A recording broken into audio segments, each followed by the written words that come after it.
മമ്മൂക്കയായിട്ട് ഭയങ്കര അടുത്ത ബന്ധമാണ്. മമ്മൂക്കയായിട്ടുള്ള ബന്ധമെന്ന് വെച്ച് കഴിഞ്ഞാൽ ലാല എൻ്റെ കൂട്ടുകാരനാണ്. ഏറ്റവും വേണ്ടപ്പെട്ട, ഏറ്റവും ഇഷ്ടപ്പെട്ട എൻ്റെ സ്വന്തം കൂട്ടുകാരനാണ് ലാല. പക്ഷെ മമ്മൂക്കൻ്റെ സ്വന്തം ചേട്ടനാണ്. മമ്മൂക്ക എന്ന് പറയുന്നത് ഈ സിനിമയ്ക്ക് ആ സമയത്ത് തന്നെ, ഈ തിരുനോട്ട സമയത്ത് തന്നെ മമ്മൂക്കയുടെ വീട്ടിൽ പോയി, ബാബിയുടെ അടുത്ത് പോയി ഇഷ്ടംപോലെ ആഹാരം കഴിച്ചിട്ടുണ്ട്, ഇഷ്ടംപോലെ വിളമ്പി തന്നിട്ടുണ്ട്.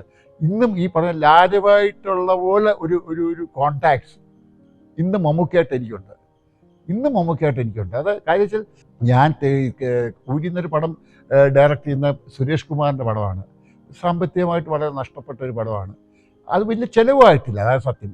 സാമ്പത്തികം നഷ്ടം വരുമ്പോൾ ചിലവ് എന്നാണ്, അതായത് എനിക്ക് തോന്നുന്നു വലിയ ചിലവ് വന്നില്ല. എന്നാൽ സുരേഷ് ആസ് എ പ്രൊഡ്യൂസർ അദ്ദേഹത്തിന് വലിയ നഷ്ടം വന്നായിരിക്കണം.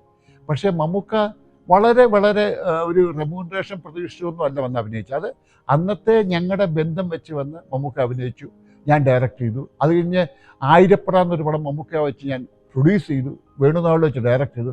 അന്ന് മമ്മൂക്ക വന്നത് ഞാൻ വിളിച്ചിട്ടാണ് വരുന്നത്. അപ്പം എനിക്കൊരു ഭാഗ്യം വെച്ചാൽ എനിക്ക് പ്രേം നസീറിനെ വെച്ചും മോഹൻലാലിനെ വെച്ചും മമ്മൂട്ടിയെ വെച്ചും മൗസാറിനെ വെച്ചും ശ്രീനിവാസനെ വെച്ചും മിക്കവാറും എല്ലാവരെയും വെച്ച് എനിക്ക് ഡയറക്റ്റ് ചെയ്യാനും സാധിച്ചിട്ടുണ്ട്, എനിക്ക് പ്രൊഡ്യൂസ് ചെയ്യാനും സാധിച്ചിട്ടുണ്ട്. അപ്പോൾ അതൊരു വലിയ ഭാഗ്യമാണ്. ഇപ്പം ഇന്ന് ജീവിച്ചിരിക്കുന്ന പലരും ഈ നസീർ സാറിനെ വെച്ച് ഡയറക്റ്റ് ചെയ്ത് വളരെ ചുരുക്കം പേരേ എന്നുള്ളൂ. പക്ഷേ സാറിനെ വെച്ച് ആ 20-21 വയസ്സിൽ തേനിമയമ്പം ഡയറക്റ്റ് ചെയ്യാൻ പറ്റുകയും ആ പടം സൂപ്പർ ഹിറ്റ് ആവുകയും അതിനകത്ത് ആ സിനിമയ്ക്ക് 3-4 അവാർഡ് കിട്ടുകയൊക്കെ ചെയ്തതിൻ്റെ ഒരു ഭാഗ്യമുള്ള കാര്യമാണ്.